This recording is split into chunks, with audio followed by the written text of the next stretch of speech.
My only takeaway is when you're not New Orleans or Canada, where you're truly committed to creating a film program, you're dealing with the lowest scum on the food chain, which Donald Trump talks about as political contributors who buy politicians.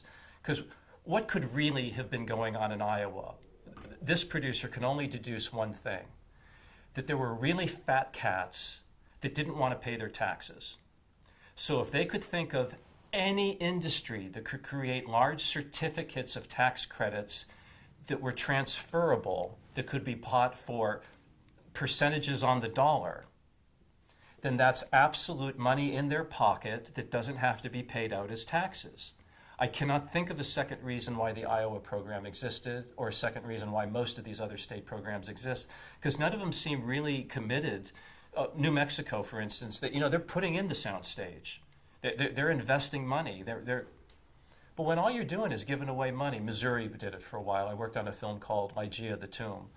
They're just handing money out to people that were putting in for tax credits, doing nothing to mature and develop and build an industry that could then follow the infrastructure so that the velocity of the dollar moves around enough to create more tax revenue than tax credit. Iowa had no agenda for that, so you can only come up with one thing. The whole thing's a sham, and it isn't a sham because somebody followed all the rules and got a Mercedes out of it. It's a sham because it existed in the first place, and they sent somebody to Iowa. That was another thing that separated me from every other producer in the pack. Every other producer in the pack approached the state of Iowa. I said, your guy pulled me off the floor at a convention. You paid to send him to California to recruit me, and you sold me a bill of goods that I followed up on and held you to. Again, what did I do wrong?